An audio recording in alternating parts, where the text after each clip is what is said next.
ओम शांति। आज है 5 जनवरी 2022।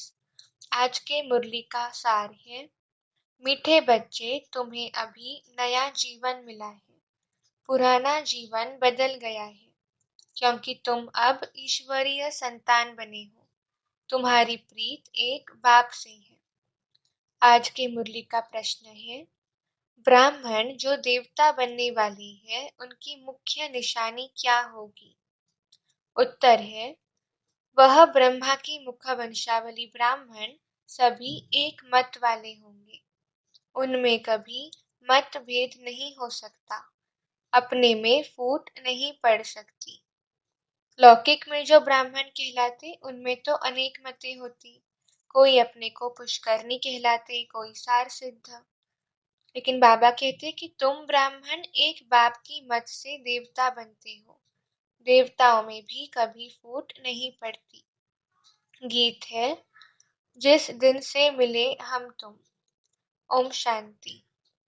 बाबा कहते कि जब जीव आत्माएं और परमात्मा अथवा बच्चे और बाप मिलते हैं तो नई प्रीत हो जाती है, क्योंकि और संग प्रीत टूट जाती है। बाबा ने कहा कि तुम जानते हो हम हैं ब्रह्मा कुमार और ब्रह्मा कुमारियां। शूद्र कुमार और कुमारियां अब नहीं है। बाबा कहते, भारत महान था तो अथाह सुख था, उसका नाम ही था सुखधाम। यह है दुख धाम और जहाँ आत्माएं रहती है वह है शांति धाम। बाबा कहते कि वहाँ तो आत्माएं पवित्र ही रहती है, अपवित्र कोई आत्मा रह नहीं सकती। बाबा ने कहा कि सुख घनेरे भारत में ही होते हैं स्वर्ग में, और शांति घनेरी होती है निर्वाण धाम में, जहाँ तुम्हारा और हमारा घर है। बाबा ने कहा कि हमें औरों को समझाना चाहिए कि हम आत्माएं शांति धाम में रहने वाली हैं। बाप भी शांति धाम में रहने वाला है, पर बाबा जन्म मरण के चक्र में नहीं आते।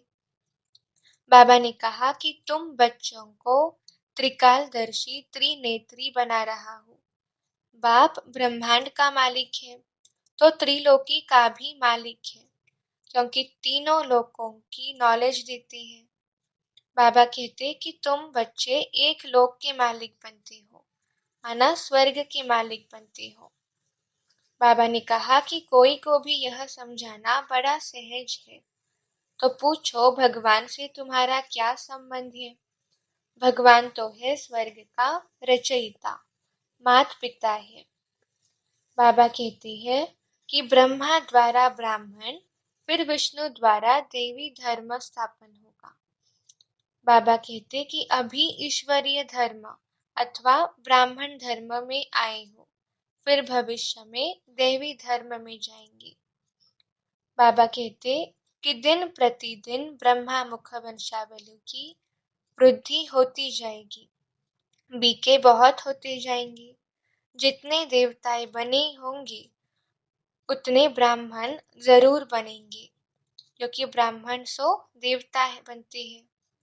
बाबा कहते कि नई दुनिया के लिए बाबा नई बातें सुनाते हैं, और शास्त्रों में कहा भी यह बातें नहीं है, इसलिए मनुष्य मूंझते हैं। बाबा ने कहा कि तुम्हारी यह है ईश्वरीय संप्रदाय, परंतु जो ईश्वरीय संतान बनकर फिर ईश्वर को फारकती दे देते वह आसुरी संप्रदाय बन पड़ते। बाबा कहते कि एक बारी भी मम्मा बाबा कहा ज्ञान सुना तो उनको वर्षा जरूर मिलेगा। बाबा कहते हैं मैं पहले पहले प्रजापिता ब्रह्मा को अडॉप्ट करता हूँ। यह ब्रह्मा की अडॉप्शन सब ब्राह्मण है, तो नई रचना हुई ना, तो ये जरूर बहुत होंगे।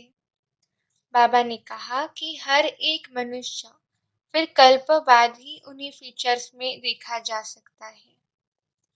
बाबा कहते कि शिव बाबा नई नई बातें सुनाती है नई दुनिया के लिए। यह नई बातें नया ज्ञान है। तुम देवी देवता बन जाएंगे तो फिर यह ज्ञान खलास हो जाएगा, माना प्रायः लोप हो जाएगा। बाबा ने कहा कि बहुत आते और जाते रहेंगे, तो इसमें नथिंग न्यू। बाबा कहते कि भट्टी में बैठे हुए भी माया से हार कर भागंती हो गए, लेकिन स्वर्ग में तो आएंगे, जैसा पुरुषार्थ किया है वैसा पद पाएंगे। बाबा ने कहा कि विचार करना चाहिए कि सब धर्म नंबरवार कैसे स्थापन होते हैं। बाबा कहते हैं कि जो ब्रह्मा मुख वंशावली है, तो उनमें कभी फूट नहीं पड़ती। जो कुख वंशावली ब्राह्मण है, तो उनमें फूट पड़ती है। तो बाबा कहते कि देवताओं में कभी फूट पड़ती नहीं। बाबा ने कहा कि सारे सृष्टि चक्र की नॉलेज हमें बाबा देते हैं, तो वो धारण करनी है। बाबा कहते कि ऐसा जो बाप, टीचर, गुरु है, तो उनको फारकती दे पढ़ाई थोड़ी ही छोड़ देनी चाहिए। तो बाबा कहते कि पढ़ाई छोड़ी गोया बाप को छोड़ा, और स्टूडेंट नहीं है तो बच्चे भी नहीं, तो फिर वर्षे को गवा देते हैं। बाबा कहते हैं कि अब है कयामत का समय, सबको वापस जाना है, हिसाब किताब चुकतो कर। तो इसमें योग बल की बात है। या तो फिर बाबा कहते कि सजाएं खाकर शरीर छोड़ेंगे, लेकिन हिसाब किताब तो चुकतो करना है। बाबा ने कहा कि मैं सबको ले जाऊंगा, सबकी ज्योति जगाकर ले जाऊंगा। बाबा कहते हैं कि तुम बच्चे जानते हो, हम देवी देवता धर्म में आएंगे, मुक्ति धाम में जाकर फिर वापस चले आएंगे, 84 जन्म भोगेंगे, सूर्यवंशी चंद्रवंशी बनेंगे। तो ये सारा चक्र बुद्धि में आ गया। बाबा ने कहा कि कल्प पहले जिन्होंने पढ़ा है वही पढ़ते हैं, नहीं पढ़ सकते तो भागंती हो जाते।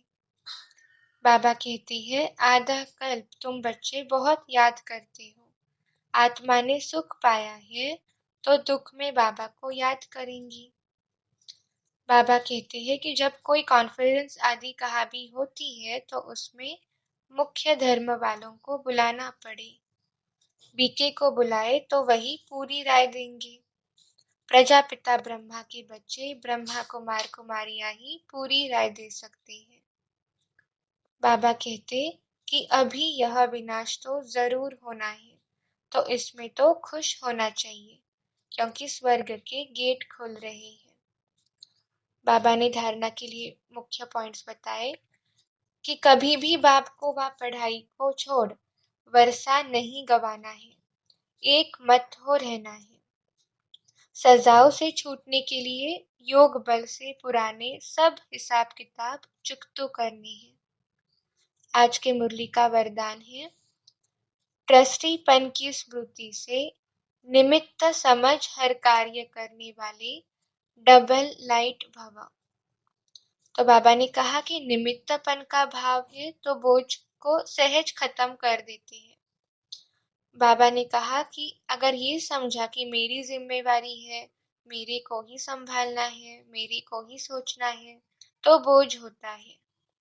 तो बाबा कहते कि जिम्मेवारी बाप की है और बाप ने ट्रस्टी अर्थात निमित्त बनाया है। इस स्मृति से डबल लाइट बन उड़ती कला का अनुभव करते रहो। बाबा कहते कि जहाँ मेरा है वहाँ बोझ है, इसलिए कभी किसी भी कार्य में जब बोझ महसूस हो तो चेक करो कि कहीं गलती से तेरे के बजाय मेरा तो नहीं कहते। तो ये चेकिंग करनी है। आज के मुरली का स्लोगन है, हर बोल में आत्मिक भाव और शुभ भावना हो तो कोई भी बोल व्यर्थ नहीं जा सकता। लवलीन स्थिति का अनुभव करो। जैसे कोई सागर में समा जाए तो उस समय सिवाय सागर के और कुछ नजर नहीं आएगा। तो बाबा कहते कि ऐसे ही आप बच्चे सर्व गुणों के सागर में समा जाओ। बाप में नहीं समाना है, लेकिन बाप की याद में स्नेह के सागर में समा जाना है। अच्छा, ओम शांति।